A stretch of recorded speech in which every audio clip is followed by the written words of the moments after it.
The problem with medical debt is huge in the United States. It affects 1 in 3 people. It's the number one cause of bankruptcy, and it's at least a $220 billion problem. More than 100 million Americans carry medical debt, and the single largest predictor of medical debt, it isn't what you think. Number one predictor of whether or not you end up in medical debt is not your income level, it's not your insurance, it's whether or not you get sick. And that is part of the burden that people are clearly carrying when we hear from individuals. They feel like failures, like they did something wrong when something actually happened to them.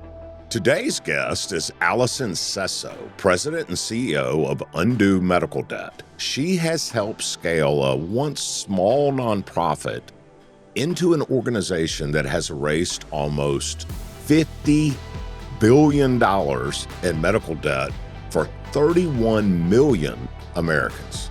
We buy medical debt for pennies on the dollar, and we use donated dollars to do that. $1 gets rid of $100 of medical debt, and we erase it. That's insane.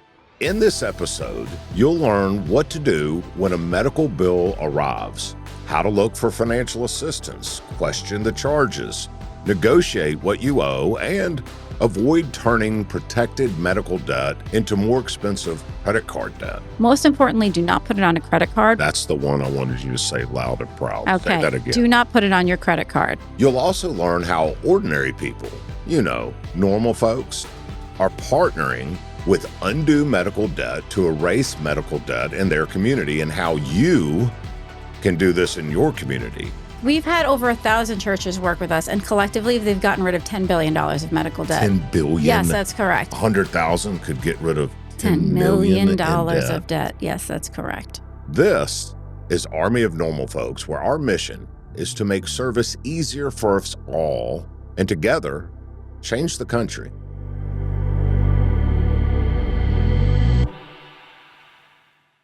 Allison Sesso from Queens, New York City, New York, but Queens really is where you're from, yeah? Yes, that's right. That's even where our offices are. And just landed. Yep, just landed. I mean, you've seen all of 5 seconds of Memphis, I guess. That's about right, yep. And we missed you the first time because of weather, and we almost missed you again because of weather. That's right. But I made it. Here I am. Thanks for being steadfast. Everybody, Allison is the president and CEO of Undue Medical Debt. And I'm just going to say, when I read about you, I was really disappointed when you didn't come the first time because I was excited, but now I'm double excited because I think what you're doing is really creative and interesting and scalable and applicable in just about any corner of our country. So I can't wait to get into it. Great. But I do want to compliment you on the creativity of what you've done to actually make such a big dent in people's lives with so little. Thanks. I appreciate that. Although I will say I do hope for a day where I don't have to exist, because medical debt is not something I hope we have to have forever. I've read you've said that. We'll get to it. So how did you come into this? Your passion for it. You didn't. So many people I talk to. So many people I talk to found the 501c3 or the philanthropy, whatever. And so you understand their passion because it was their baby and they've grown it, right? These other two guys found it, but your passion for it is so apparent. How did you get involved in this? And I guess what I'm asking is how did your passion for this develop and kind of intersect at this opportunity? Yeah. So before I took on this role, I was the head of an association of social service providers. So like 200 nonprofits providing everything from homeless shelters to after-school programs, mental health clinics, food pantries, all these different social services that exist that are working deeply in communities to, in some ways, relieve the burdens of poverty that we've talked about, right, in different ways. So when I heard about this nonprofit that was looking for a new head, and because it was started by Jerry and Craig, but I think the board realized that it wanted to scale it and take it to the next level and wanted a nonprofit kind of executive with a little bit more experience in how to fundraise and how to scale things. So when I saw the opportunity, I dug deeper. I did some interviews and learned more about this model. And because of my history, I knew that this one was wholly unique, that there was nobody else doing this particular thing. And I knew that it could not only bring attention to help many, many people at scale, but also that it would tell the story of medical debt and people's lives effectively. There is a story to tell. Yeah, because like for me, medical debt is like two broken systems. It's economic system. Like, why don't people have $200? Like, that's a problem that half of Americans don't have $500 in savings. That's an economic system's broken. People aren't getting access to enough means to make it. And then you've got the healthcare financing system where the expectation that people have gobs of money to get access to healthcare is absurd. And so to me, medical debt was telling that story really well. And I sort of had this vision that if I could scale this and get enough people excited and interested in this, that I could not only relieve the debts for lots and lots of people, but tell the story of medical debt and have people's voices heard in this in the way that I've been saying over and over again, that it's not their fault and that we need to do something different. What I'm hoping at the end of all of this is that, we can go out of business because we figured out a different way. I don't pretend to have the answer for what that different way is. That's a political fight. It's somebody else's paycheck, right? Not mine. But I do know that we need, and I think everyone across the United States knows that we need to do something differently here. And I want to push for that change and that conversation to happen in a very real way that puts patients, not hospitals, not insurance companies, but the patient first. One of our listeners, Robin Horton, emailed us that her church just abolished every available dollar of medical debt in their region over the last year. Yes. How is that possible? Yeah. So I think you're talking about the good. The Simple Church. The Simple Church. The Simple Church. Yes, the Simple Church, but they have a name of their project that's called the Good. The Do Good, The maybe? Do Good, yes, it's exactly. the Do Good pastor, right? Yes. Yeah. So they're incredible. They have raised, I think they've done. Where are they? They're in Louisiana. Okay. They have raised twice, outpaced themselves. So I think the first time they tried to raise, or at least the last time, 2025, they tried to raise $25,000 and they ended up raising over $50,000. And then they tried to raise $50,000 and raised like $113,000. And because of that, they've been able to wipe out $13.2 million of medical debt with those dollars. And I know that sounds outrageous, but that's what our model does. We buy medical debt for pennies on the dollar, and we use donated dollars to do that. $1 gets rid of $100 of medical debt, and we erase it. That's insane. Just hearing that 130 or 40 or $50,000 can make 13 or 14 million dollars and burdensome debt go away. How that works, we're going to get into, but I think it's important for our listeners to understand how bad is the problem of medical debt, really. It's pretty bad, unfortunately. And I will just say that it's over $13 million, but almost 12,000 people, right? And that's really in the U.S., 12,000. But I'm saying how many people this particular campaign that we just talked about got rid of. It helped 12,000 people. So they helped get rid of $13 million of debt, but for 12,000 people. So it's a lot of people that are impacted by one of our many, many campaigns. While $130,000 is a whole lot of money. I've talked to a lot of people who raise a whole lot more money than that and don't affect 12,000 people in a very real way. Yeah, the return on investment is hard to match. It's really insane. But the problem with medical debt is huge in the United States. I mean, it affects 1 in 3 people. 1 in 3 people. Wow. So it's a lot. It's the number one cause of bankruptcy. And it's at least, and this is probably an undercut, a $220 billion problem. $220 billion. Correct. All right. How many people we got in the U.S., Alex? 340,000?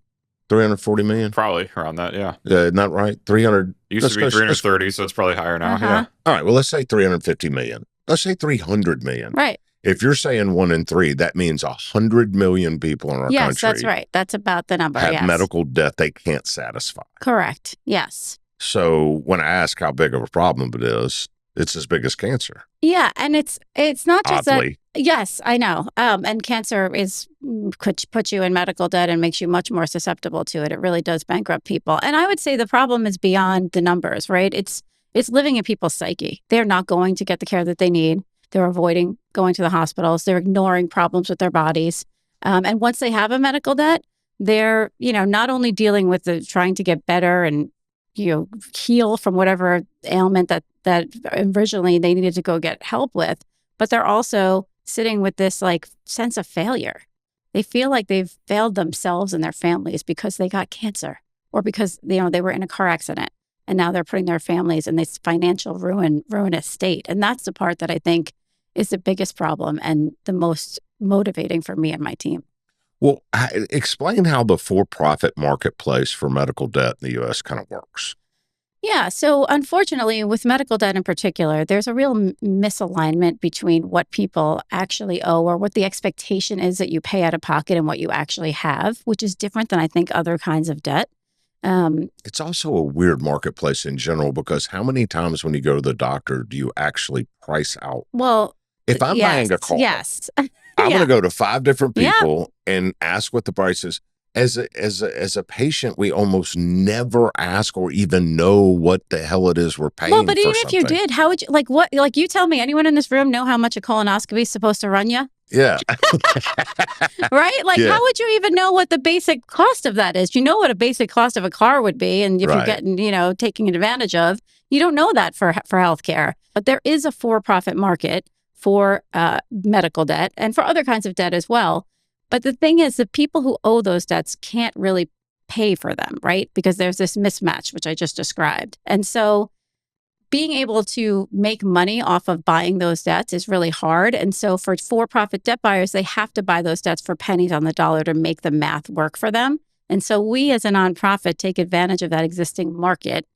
And instead of trying to collect on anybody, we just get rid of those debts for all those people using donated dollars. Yeah. All right. Let's say Methodist Hospital here in Memphis. Mm-hmm. It's a great hospital. Yep. They do good work. Yep. And profits are a necessary measure of any organization's success. So they have to pay their doctors and the nurses and their insurance and stuff. So I get it costs. Mm-hmm. Okay. But written into their profit and loss statement is a reserve for bad debt because they know they are not going to collect all the debts because there are simply people that come in that can't afford it. They have inadequate or no insurance. Right. All right. So they get at the end of this year this $10 million in unpaid bills. Mm-hmm. And they really don't think they're going to collect them because of what the world is, right? So this for-profit model, how much do these, I guess they're medical debt collectors that buy the debt from the hospital? Is that? Yeah, they could. And I will say not all hospitals sell their debt. So don't assume that all of them do that. Okay. They don't. Some of them just write it off to bad debt and then it just sits on their books. Now, they will have tried to collect it at some point from those individuals. So those individuals still think that they owe those debts, even if the hospital isn't actively trying to collect on those debts. They may have already written it off and they're still trying to get it back on their balance sheet. In fact, a lot of the debts we buy have already been written off technically, but the patient doesn't have that information, right? So they're still avoiding going to get the care that they need. And then they can give it to a collection agencies to either work the debt. So even if they don't sell it, the debt collecting an outsourced debt collector can try to work that debt and try to make some returns from that. And they can do that for as long as they'd like. Or the hospital, writes it off at some point, just puts it down to zero. And again, the patient doesn't know. So that's how it often works. But if that hospital does sell their debt, they would sell it to a for-profit debt buyer and they would sell it for pennies on the dollar because then that for-profit debt buyer would go and call those people that are in that portfolio and try to cut them deals. So say you owed $1,000, they might call you and say, hey, and they bought that $1,000 for $10. Do they? That was my question. Yes, when you say pennies on the dollar, they buy it for $10. So a hospital that maybe has $10 million in debt, they may pay. Yeah, take 2 zeros off the end. That's basically the math. You're kidding. No. All right. And their goal is if I can get anything over 1%. Right. Whatever I paid. Right, but the thing is, the majority of those people in that portfolio are not going to be able to pay anything. So that's the thing. They're taking a risk. So that, that's really where we end up. Model. Yeah, exactly. That's the business model. But if I'm a blue collar working person and I've got, I'm making $22 an hour driving a forklift for Home Depot and I have a $3,000 medical debt out there Right. that there's just no way There's I'm no gonna way pay. you're ever paying that. Right. But somebody calls me up and says, if you'll give me $100, we'll call this good and it'll be taken off your Yes, deal. I don't. Yeah, that could happen. Yes, I would. I'm not sure if they would take $100, like if they would cut a deal that deep. But that maybe they'll put you on a payment plan and say, pay me $100 a month for the next X number of years, right? And then they'll be like, okay, I'll take care of that. Then I'll take that deal. But the deal is for these guys, these companies that buy the medical debt, if they're paying 1%, if they can get 10% of a debt, they're making money. Yeah, right. But again, many of those debts in that portfolio, they will get zero on. Right. So they've got to weight it. Yeah, I get it. Exactly. All right. So that's not what you do, obviously. No. But that's this business. Yes.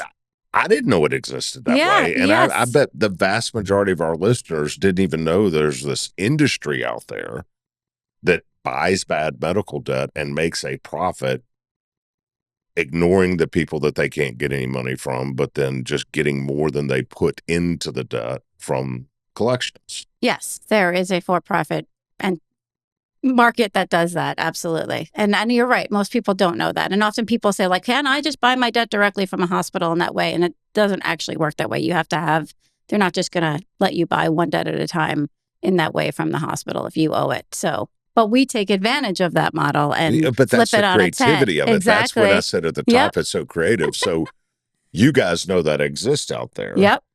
And so you're like, if we can raise money and help folks get their debt cleared, now they feel okay going back to the doctor. Now they don't have this burden weighting them down every day. They don't have debt collectors calling them at work and at home and texting them and emailing them. They don't have it on their credit report.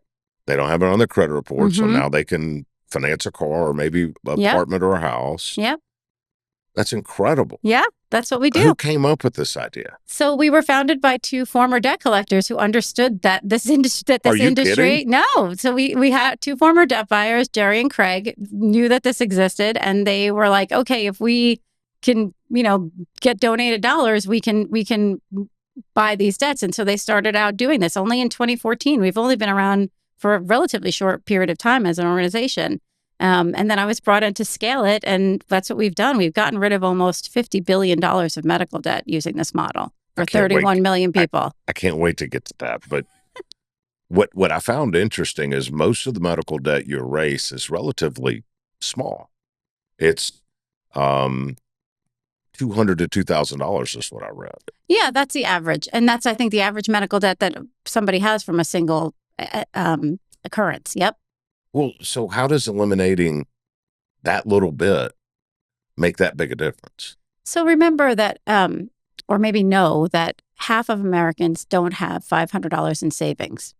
So if you apply that to this, to a $2,000 or a $200 bill, it does make a difference. It takes a weight off the people's shoulders. They also feel like somebody's out there where they didn't have to do anything. Like, there's no application for this. You just get a letter in the mail that tells you, we bought your debt. It's free and clear. You don't have to even ever tell us or call us or do anything to take advantage of this. And so I think it creates an opportunity for people to feel like they believe again in humanity.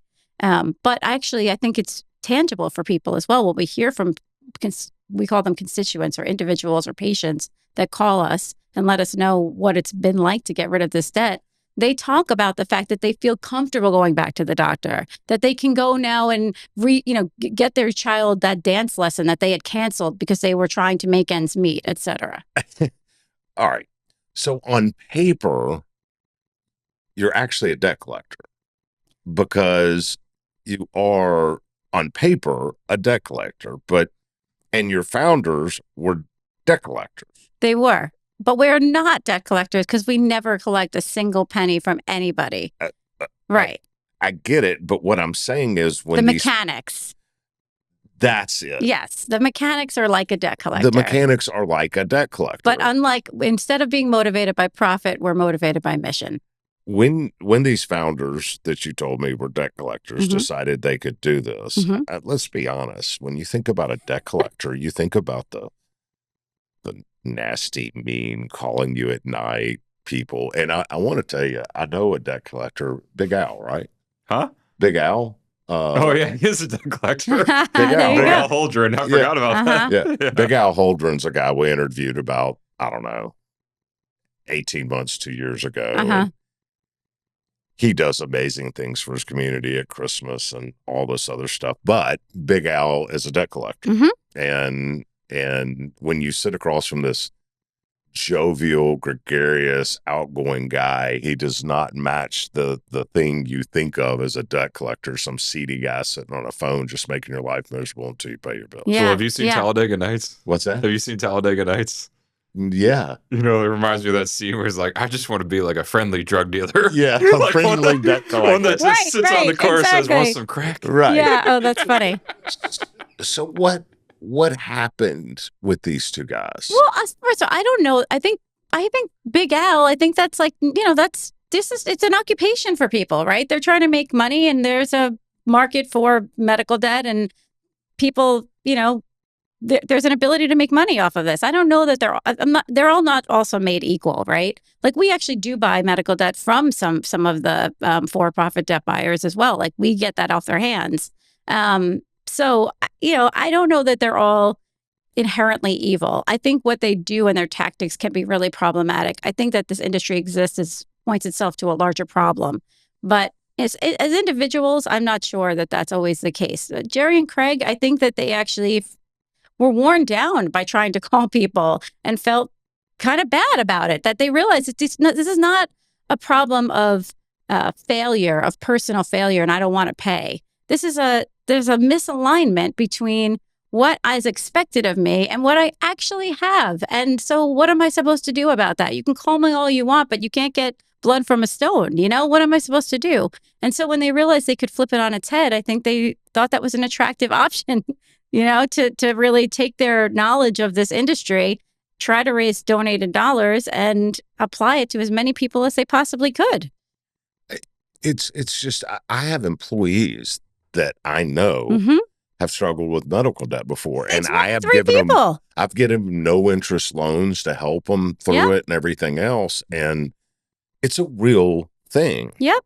And it crushes people. Yes. And it kicks them while they're down, right? Because you just got some kind of life event happen to you. And then on top of that, it's like, here's the financial kick in the butt behind it, right? It's like really painful for people emotionally as well as physically. I mean, and then they might not do the follow-up care. There's a lot of elements and layers to this problem. Okay, so, and you said, and we're going to get to it in a minute because I can't imagine this letter that shows up. I put myself in the letter getter's shoes and I'm like, nah. So, but we'll get to that in a minute. But before we even get to the letter going to somebody, I've read that there's like $220 billion in unpaid medical debt out there. How in goodness name do you guys figure out who you're going to help? Because even as great as you're doing, there seems like there's more need than you're able to satisfy. So how do you absolutely? And if nobody's applying, how do you know? How do you find them? What do you do? Yeah, great question. So first of all, I have no illusions that I'm solving this problem fundamentally. I'm solving it for individuals and at scale for a lot of individuals, but I'm not I cannot sit in a seat where I'm like, yes, we should just keep relieving the debt. Like we need to get at the root causes of this and fix the way we finance healthcare fundamentally. But at the same time, I do what I can from where I sit, and that's what we're doing.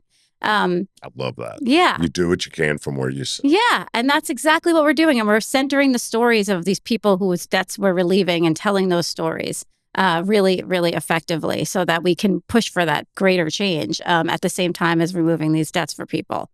Sorry, what was your actual question? How do you find them? How do we find them? How do we pick them? Really? Right. How do we pick them?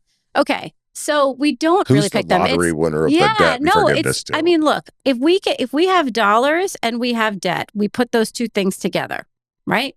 And we qualify everyone that is 400% of poverty or below, which is roughly a little over 100,000. Say that again, 400 of percent of poverty or below. That's the threshold. So if you qualify, which is usually like 90% of a hospital's files qualifies, if you're at 400% of poverty or below, you will automatically qualify. We actually created this debt engine. How do you get to 400% of poverty? How did we pick that number? Yeah, well, yes. So basically it's an income threshold, right? So a lot of roughly, if you're a family of three, it's making a little over $100,000 a year. We used to be, our threshold was at 200% of poverty, but we raised it to 400 because inflation's been killing families. And this is really like a almost anti-poverty. Like this one medical bill could be the thing that brings you down. And we didn't want to leave people hanging, right? So we thought, let's raise it up to 400, especially when we're working with hospitals and we're getting us access to the debt and this close.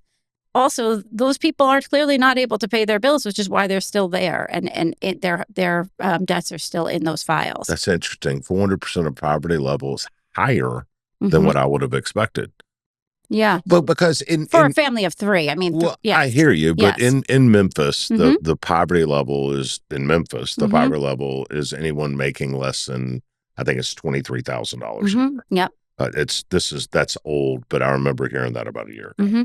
So multiply that times 4, that's 80 and 12, that's $92,000 a year. In Memphis, but that would be for one person.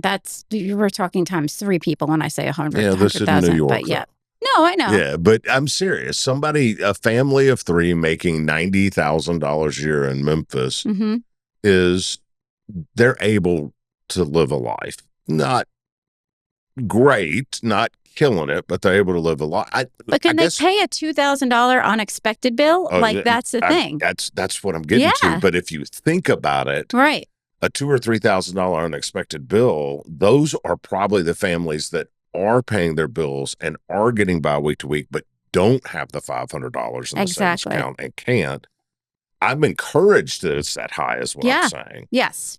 All right. So that's actually, Bill, it's very common that even the Obamacare subsidies might be at that level. That's like a lot of nonprofits and other things use focus on that. 400% of poverty. Because there's actually, at the lower levels, there's more government programs to support your insurance levels. And at the higher levels, it gets decreasing, right? So it's almost like there's this there's a middle group that doesn't have government help, but doesn't make enough. Okay. Well, also get rid of your debt if you're above that threshold and the debt is 5% or more of your income. So if it's large relative to your income, we'll also get rid of it. We'll flag it.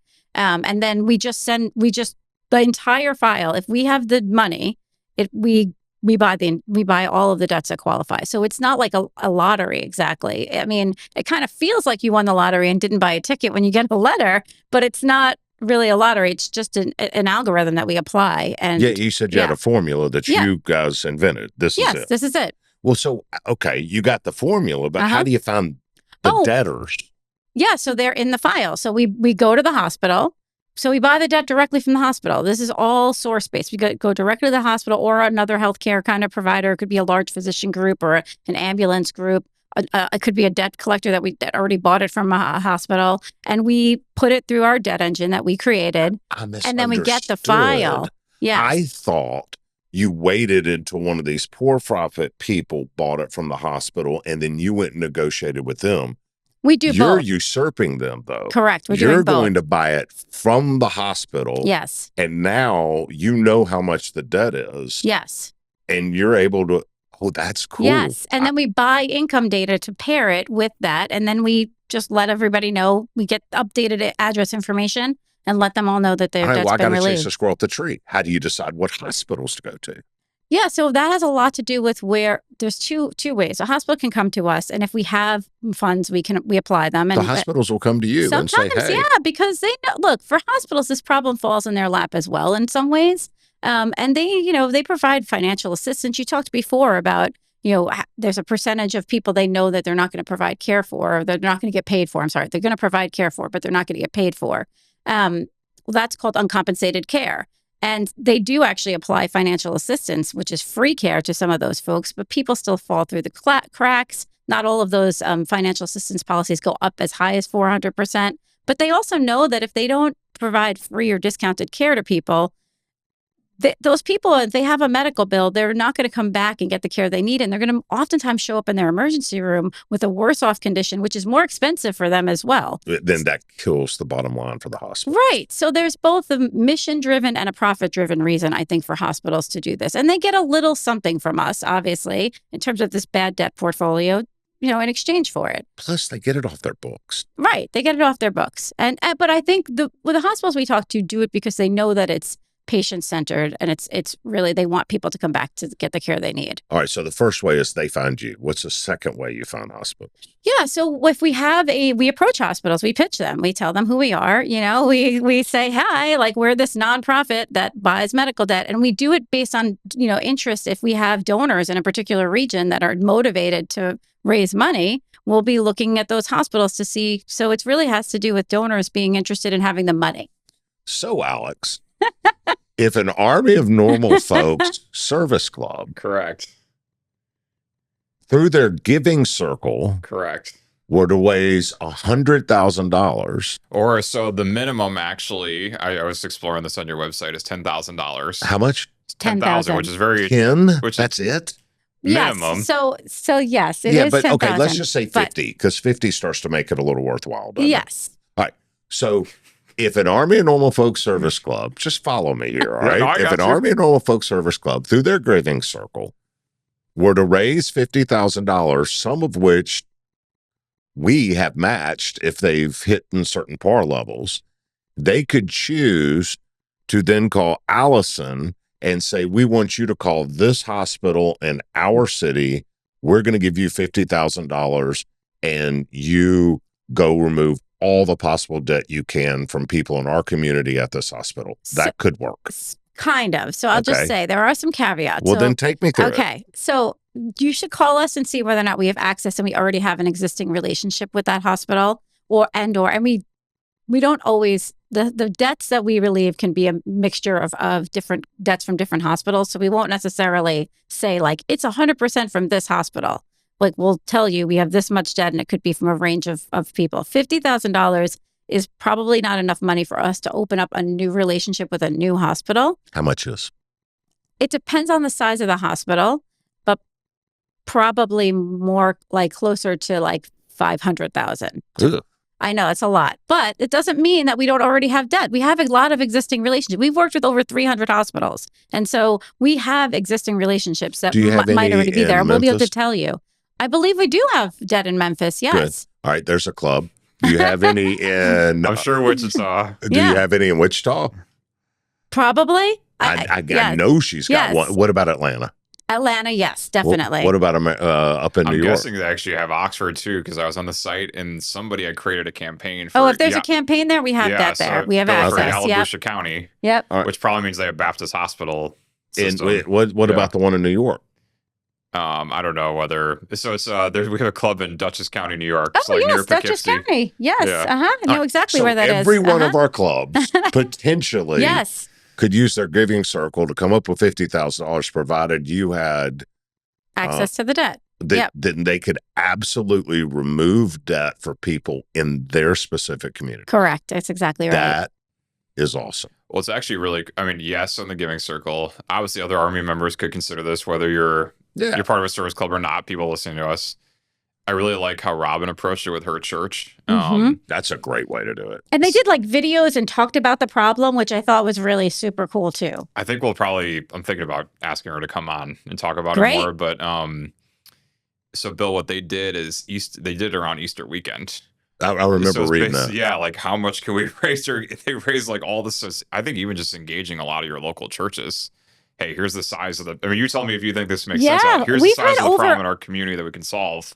Absolutely. That's exactly how it works. We've had over 1,000 churches work with us, and collectively they've gotten rid of $10 billion of medical debt. 10 billion. Yes, that's correct. Over For our how length much of over the money? last 5 years, I think. For how much money, probably? Uh What was raised to get 10 billion off of people's backs? yes. Let me But that would be I think- 100 million on average.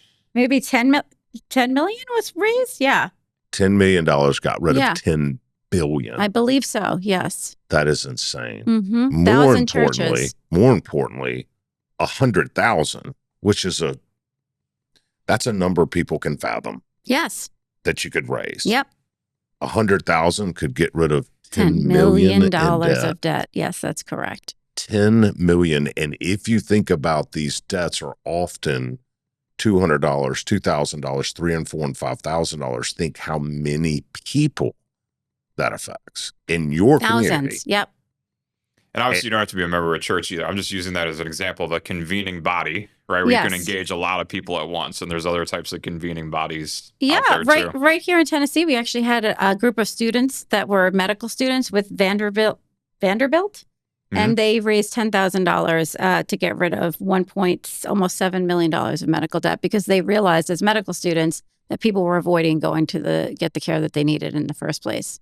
So. Okay. What a cool student project. All right. So that's how you find hospitals. Yes. Through the hospitals and getting the debt, that's how you find your benefactors is a good word. Yeah, patients. Patients. Okay. Your patients. Fine. I get where the money comes from. So now I got it. I get what you do. I'm Billy Bob Bankhead Courtney sitting in Memphis, Tennessee. I'm at 400%. I'm at 300% above poverty level. My wife and I have 2 children.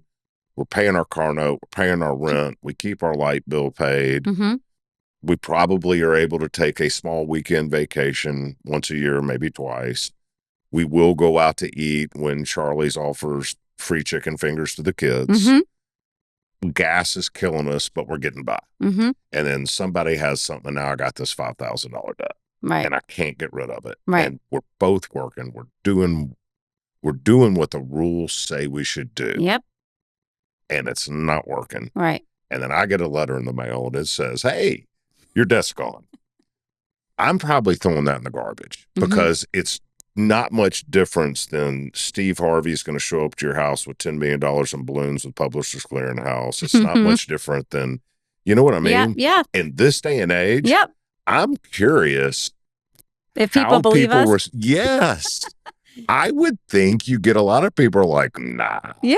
Look, I'm sure there's some people that don't believe it, for sure. I will say we really work hard to try to pair the relief moments with some media moments so that people know it's coming, and we do some social media work. So we're very intentional about trying to get people to understand that. We're also, going on shows like this, like trying to make sure people know that we are real so that they can expect this to be a thing. Exist. Right, exactly. So thank you for having me for that reason alone. But yeah, people look, they come back to us. There's actually a QR code on every letter that we say, please tell us your story. Please help us, because we're trying to break the stigma of this as well, right? It's not a personal failing. And that's how people feel. They feel like they have failed, right? And that they're failures. And honestly, the number one predictor, this is the part that kills me. The number one predictor of whether or not you end up in medical debt is not your income level. It's not your insurance, whether or not you're insured. It's whether or not you get sick. What? Yeah. So we're all potentially going to be hurt by this. We're all potential victims. Yeah, because everybody can will get sick. Exactly. We're human beings, right? So that to me, is the story I want to tell, is that the system really is rigged against you actually here, like in a very real way. And people need to pay attention to the fact that they should not feel that personal failure, although I understand it. It's not their fault. And I want people to know that and believe that. And so when they find out about this letter and the work that we're doing, I feel like it really should matter to them that that someone that was stranger, that didn't even know, they didn't pick them, just wanted to do something kind for the world, and through us was able to raise money, do what they can from where they sit, and get rid of this person's medical debt. And they don't have this $5,000 bill that you mentioned anymore because of that, and can feel like they can sleep better at night. All right, you ready to watch him grimace? I'm going off script. Okay. All right. I have other questions I need to ask you that we've decided are important. And one of them touches on what you just said, which is 60% of medical debt is owned by people with insurance, which drives me insane. But we're going to get to that in a minute. Yes. I have a curiosity question. Sure. Yeah. One of the biggest problems with my hometown, and it is the same in St. Louis and Birmingham and New Orleans and all these flyover state Midwestern southern cities that are struggling with tax base and people leaving the city is crime and poor education. Well, crime and poor education is predicated by poverty. It is predicated by people that are nomadic because they can never stay in one place long enough to get a kid in a school and learning because they can't pay the rent or the light bills go off. It is a massive, big old problem. Yes. But debt is one of them. One of the precursors to putting people in poverty, and medical debt is a huge one. I'm just curious, have any municipalities said, you know what, if we could get rid of a lot of this medical debt off the most underserved of our population or the hardest working our population that don't have anything extra, they would be able to start investing in our communities and our tax base and make our city better places. Have any municipalities ever reached out to you and said, we want to pay you to get rid of our citizens' medical debt? 28 of them. No kidding. Is that in the prep somewhere? Yeah. Oh, I'm sorry. I must have skipped ahead. Yes. Really? So, yeah, we've done work. You mentioned New Orleans. That was one of the early ones. Did they use taxpayer money They to do it? did use taxpayer dollars. Yep.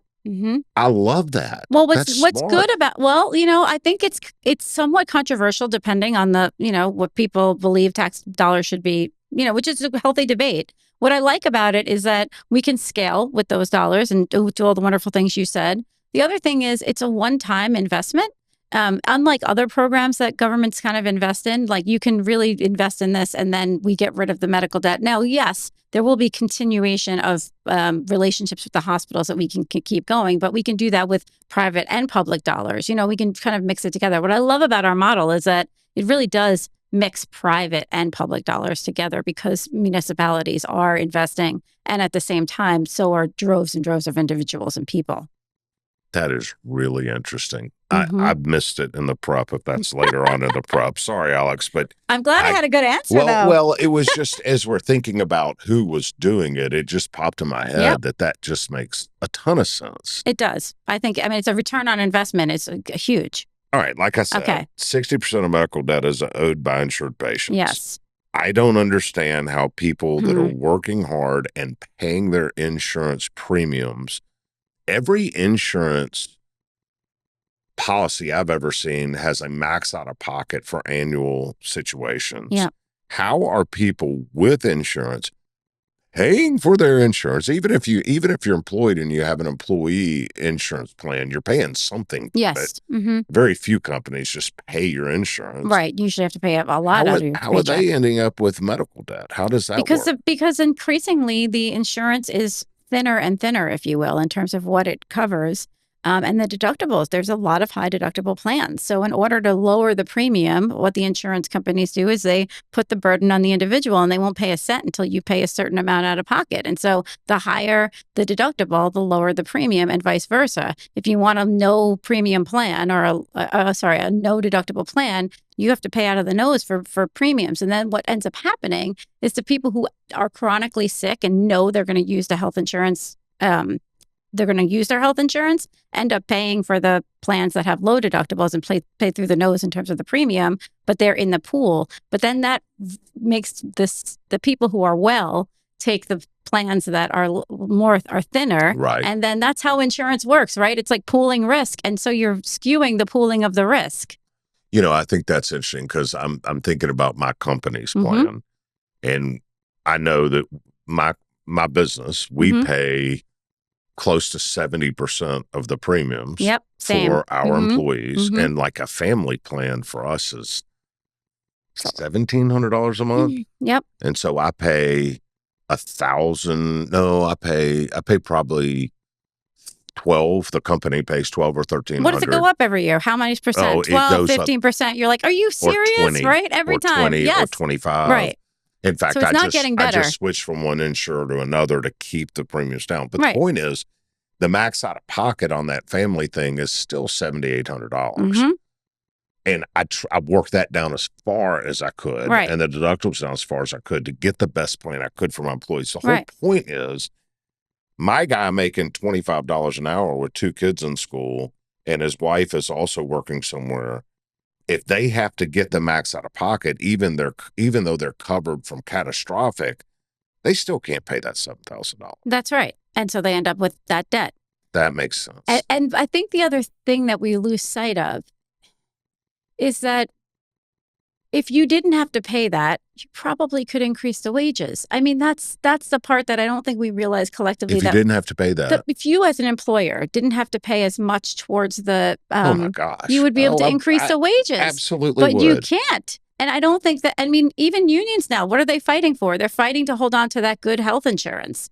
But what are they sacrificing? The fight for the wages. It is true. It's funny that you say that because I'm always, as a business owner, I'm always faced with, here comes the new year. Right. Everybody's going to want a little bit of a raise. And at the same time, here comes my insurance policy. It's up 25%. Here comes my all of the, and you do have to balance it.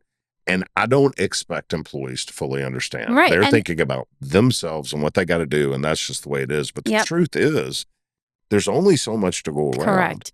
And when I have to pay more for insurance, I can't keep giving raises. And it's in particular, the healthier people at your company are the ones that don't get it, right? Because they're not using it. And so they don't see the value of it. But the people who either have family members or themselves have some kind of chronic illness or on their medication that they need to keep them alive or well, they will understand and appreciate the investment you're making. But what happens is they're the ones that end up going to the max out of pocket that owe $6,000, $7,000 and can never get out of that hole. Right. That's fair. And here comes you. Yep. What do you say to the person who did work hard and did pull extra shifts and did have this burden and fought and scrimped and didn't go out to eat and told their kid no on the new pair of cleats and did pay their medical bills, who are in the same 400% of poverty levels of people that you're bailing out? What do you say to those people? Because they figured it out when others can't. Yeah, and I think that that's a fair frustration, right? I think that that's fair. But, you know, I mean, the truth is life isn't fair. And that's not a great answer.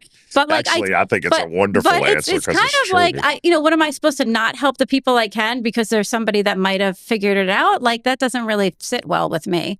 Life is complicated. The world is complicated, and I'm going to help whoever I can.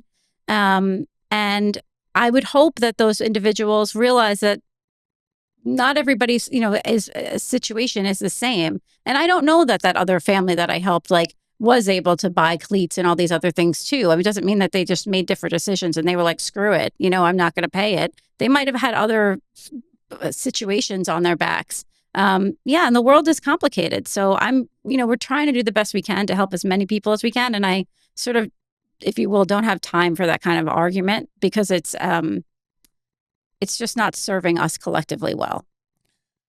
Do you worry about the incentive this creates for hospitals in terms of them potentially provide less upfront patient assistance or even charge more for procedures because they know there will be people who pay for it? And those that can't will have their debt forgiven?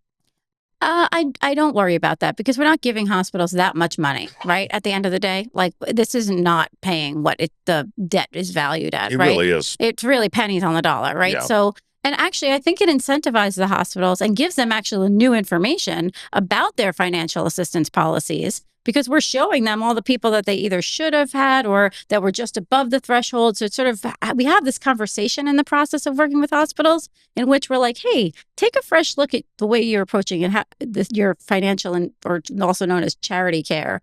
And maybe you want to increase the threshold or you want to make it so that there's not an application that's so burdensome because there's people that are falling through the cracks, et cetera. One of the things we know is that a lot of people don't even know about financial assistance policies. And so hospitals, we try to encourage them through this process to do better. So I don't worry too much about those incentives for hospitals that I'm messing with their incentives, if you will. That makes sense. The one of the things I think is an important distinction is that you say you don't forgive debt. Yes. Explain that distinction. So words matter. And I think if we say we're forgiving debt, then we're laying blame at the feet of the individuals. And to me, if you say you're forgiving debt, Right. If I'm forgiving your debt, like if you've done something to me, I say I'm asking for forgiveness, right? But Yeah, you haven't done anything. you're actually We're relieving a burden. That indicates redemption for something they don't need to be redeemed for. Exactly. And I'm trying to That's break this interesting. stigma, right? So I get it, like why it's a comfortable word and people use it, but I really am trying to move away from that and say, you know, we're not forgiving debts. We're relieving them. We're erasing them. We're even abolishing them. But we do not say that we try not to say we're forgiving them because it's not your fault. It's really a systems problem. We're eradicating the debt. Yes, eradicating. We use that word sometimes too. I like that one. Yes, I love that word. Yes. And the reason you don't want to use forgive is a little bit of semantics, but your whole point is we believe the system worked against you and you don't need to be forgiven because you've done nothing wrong. Exactly. And that is part of the burden that people are clearly carrying when we hear from individuals. They feel like failures, like they did something wrong when something actually happened to them. You know, you've said that 3 or 4 times since we've started talking. That's a big part of it for you, isn't it? Very much so. Yes. It's the personal thing that you don't want these folks to feel guilty for getting sick. Right. Because I think the world is already stacked against working folks so much. Like, I really think that people are struggling. As you mentioned before, gas prices, food prices, you know, every time you turn around, there's something else slapping you in the face. And then what we hear from individuals is that, you know, they had an accident. They got cancer, you know, or even sometimes it could be, I had a stomach pain. I didn't know what it was. And it turned out it was okay, but I needed that, you know, relief to know that, right? My family needed me to know that I was okay. And in fact, I tried to avoid going to get that test, but my family insisted. And now I ended up in this debt and I feel like I failed them. And to me, that's just untenable. We have to do better. I might have assumed that this was really about a financial arrangement where you eliminated debt for people so that they didn't have the financial debt. But it's really as much about their psyche and their approach to life and their ability to go attack the day than it is their checkbook. It is both. Yes, absolutely. For us. And that is what we hear from the constituents that we help. You know, we have this one woman you mentioned some of the debts are small. One woman, we actually got rid of $45,000 of her debt. So sometimes we do get rid of pretty big debts. $45,000 in debt. But she was driving along and she, on a major highway, a truck hit her. She ended up needing skin grafts and her bones were broken and they told her she wasn't going to be able to walk for 2 years and she was young. She ended up getting at it and walking within a year. You know, but a little amazingly, and I love this part about her story, is that the letter of debt relief came just before one of the anniversaries of her accident, like where she really spends time self-reflecting on her life and what it could have been and, you know, all of what it meant for her. And, you know, she talks about how she felt just a renewed faith in humanity because of that letter coming for her. And she actually is going to school to become a social worker. It really inspired her to like give back herself in terms of her own life and career. And so I just love that story because it's so full circle and it has a lot to do with the fact that we showed up for her. Do you have any sense of what it costs to get rid of that $45,000? Do you remember? Probably cost under $5,000. So for $5,000, you legitimately changed the trajectory of this young correct. So if 1%, it would be 450. Yeah. Oh, sorry, 450. He's better at math. We're bad at math. Yeah. Do you think it was both more of you like? keep screwing it up this whole episode. So but do you think it was more like $500? Yes, that's right. That is right. Sorry. Yes, that's right. $500 probably. Yes, that is the right math. Yes. Wow. Mm-hmm. Her life is completely changed. Yeah. It went from the most horrific thing to ever happen to her to being reversed. Yeah, I mean, it doesn't take away that her life is right. But at the same time, like we move this pain from her, this financial burden and the mental burden is what she talked about. You know, how who knows if she would have, I don't know that she said this, but you know, would she have decided to go take on the probably student loans of going to school to become a social worker? I don't, maybe that was part of her calculation. That's crazy. All right, here's one that's really interesting. You hired an anthropologist whose entire job is to talk to people whose debt you've erased. First of all, hiring an Anthropologist, you love that? That was one of my early yes. moves. Yeah. Actually, I was hustling when I read this the first time, and What'd I'm you like, think I well, I said? was like, what do dinosaurs have to do with this? Yeah. Oh, that's hilarious. Yeah. Well, I mean, anthropology is it's storytelling, right? I mean, and then you've nailed it. Like we want to tell the stories of these individuals. We want to capture what this means for people in really deep ways and see if there's like patterns and themes, which we are finding. So yeah, her whole job is to just talk to the individuals, understand what it meant to have medical debt. And that's how I know that these feelings of failure are so real and prominent for people, and that they're not going back to get the care that they need. And that when they get a letter from us, it feels like not just a sense of financial relief, but again, the sense that humanity is a real thing, that they have faith in it, right? That there's like actually a way forward for them. It's interesting. I've been reading a lot lately about the K economy. Mm-hmm. And you're helping the very people we're talking about, which are the people on the down backslash. Right. My concern is a lot of people think that people on a lot of people assume that people on the down backslash are the folks not working, and it's just That's not true it's at all. almost completely They're working so patently hard. untrue. Exactly. They're working much harder than a lot of other people, to be honest. Like they're working multiple jobs. They're trying to make it. That's what we hear from people. And that's actually why they're sick and need health care. Well, that was why the reason I said that was getting back to this dinosaur person is what are they hearing about that? Do they get into those questions? They do sometimes. I mean, I think we're careful not to dig, not to let people tell their stories and to listen and prompt, but not dig deeper where people are uncomfortable. But I think people naturally like sharing their stories and how they've been struggling. But yeah, people are working really hard. They feel very overwhelmed. It hits your physical and your mental health are very much connected. And again, they feel like the system is rigged against them. And that they're doing everything they can, right? Like you said, it's almost 60% of the people have insurance. Those are like, I had insurance. Why am I still in this debt?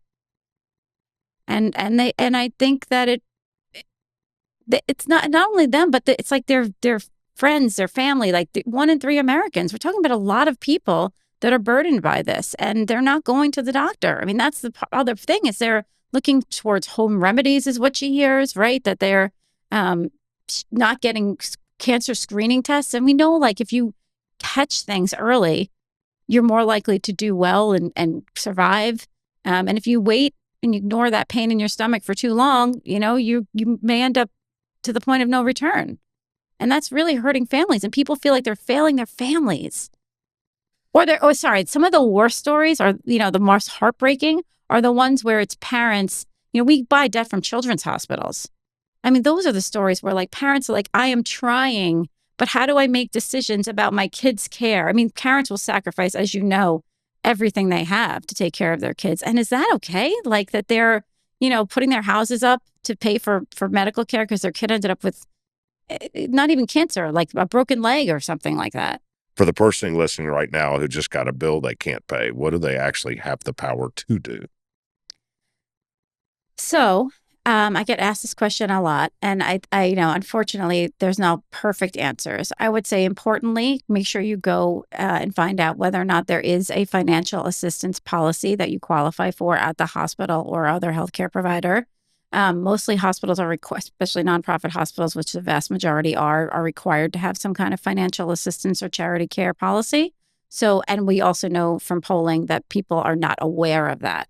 There's also this sense sometimes that people, kind of to your point, don't feel like they deserve it, or that they're too proud, qualify, or sometimes they're too proud, even if they do qualify. And like, don't be too proud. Like again, the system is rigged against you. Just take the financial assistance.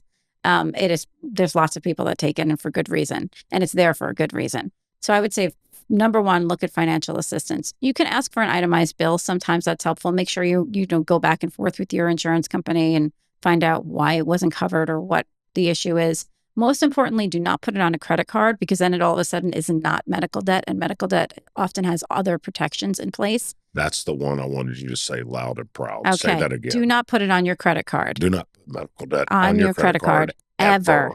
Right.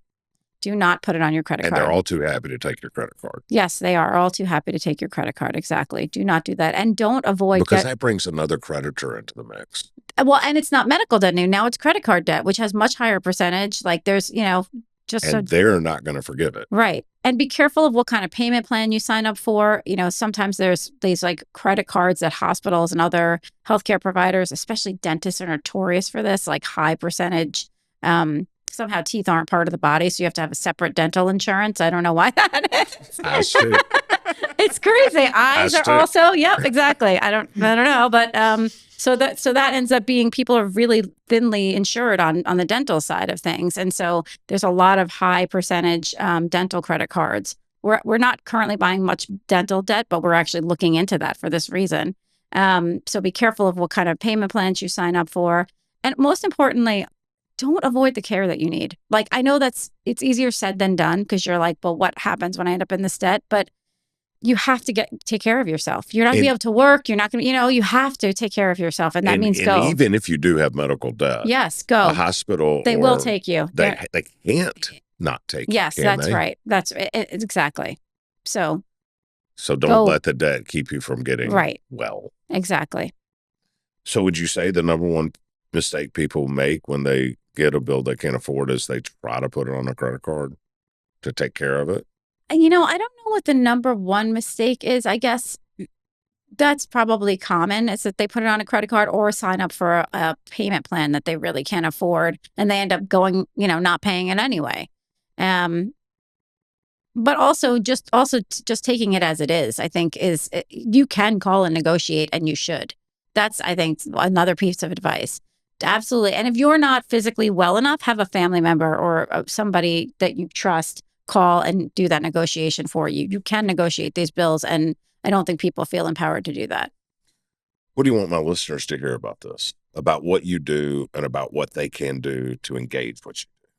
Well, so if you want to help your community, and we're a vessel, I feel like, for people wanting to help their community and doing what they can from where they sit. So, go to our website, undumedicaldebt.org, and try to start a campaign or contribute to one that already exists. But also talk about the issue within your communities.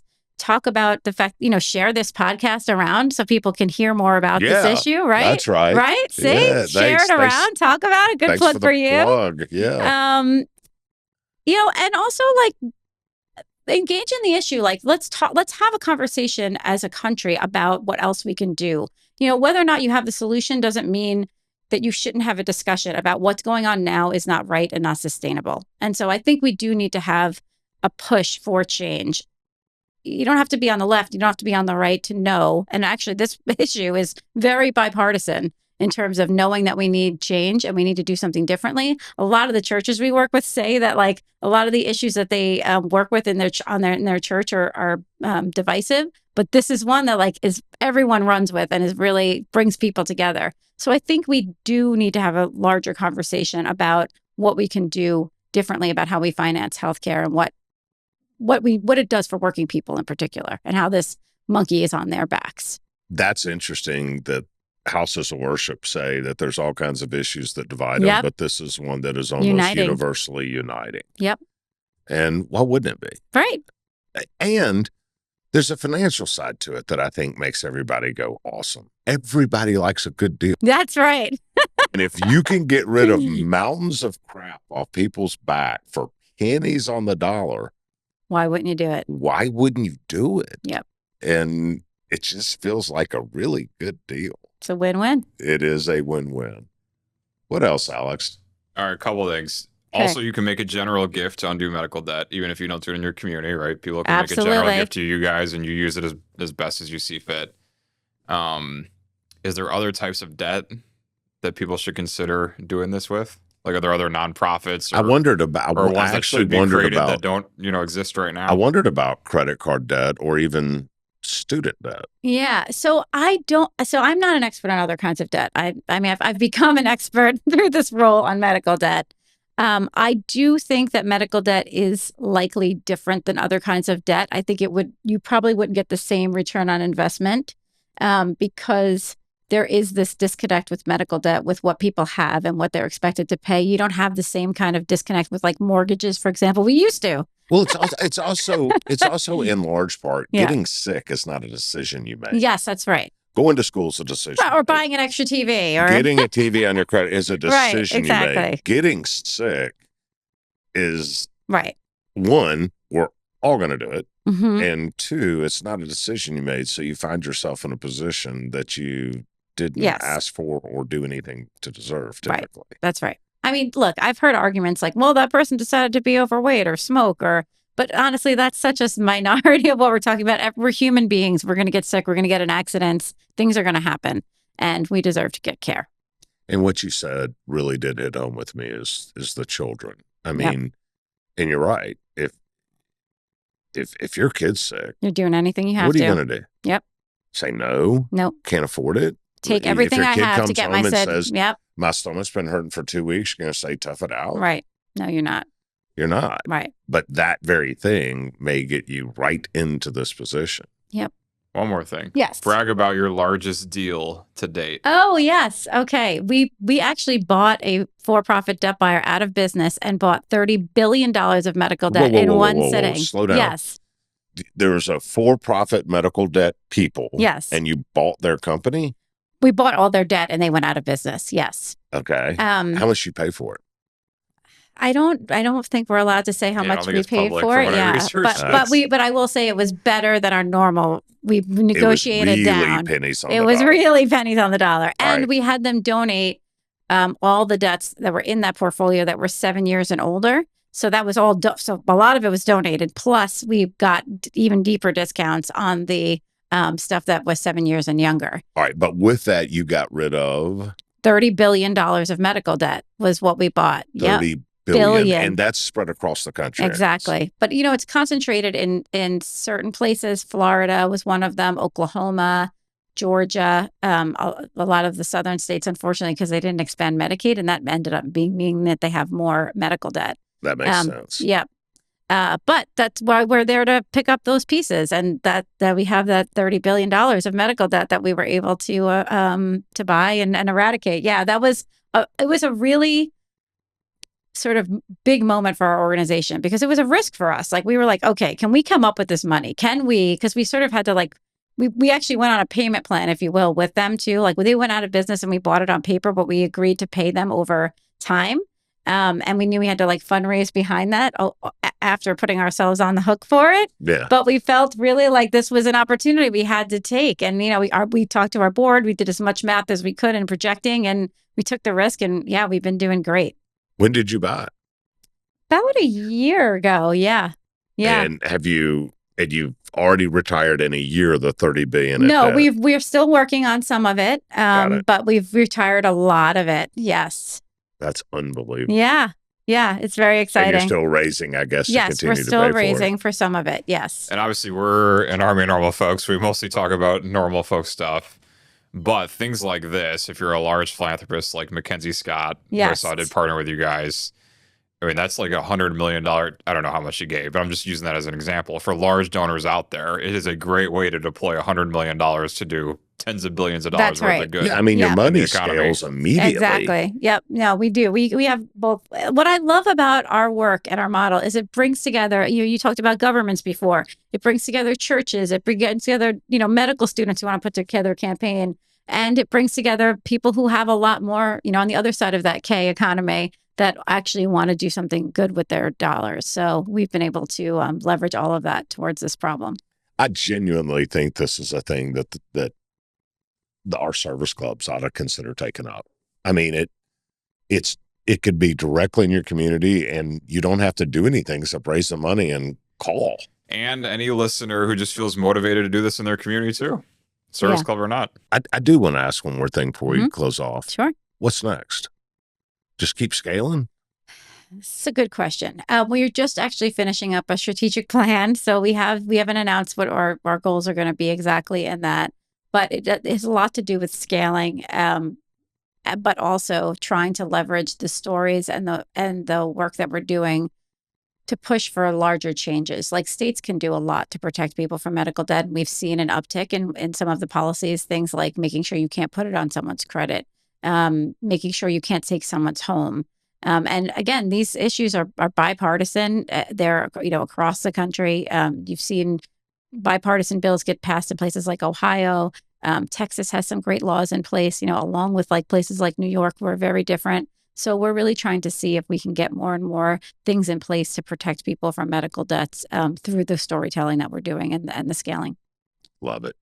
Allison, thanks for coming to Memphis. Thanks for telling your story. And most importantly, thanks for the incredible work that you do with Undue Medical Debt. And we're going to keep an eye on you. And I hope that An Army of Normal Folks is more than just a podcast for you, that some of our people get involved with you, because I think this is a very actionable thing. So me too. Maybe it's the beginning of a fruitful relationship. Yeah. And thank you, Robin, for bringing us to your attention. Yeah. And right? Great. You're awesome.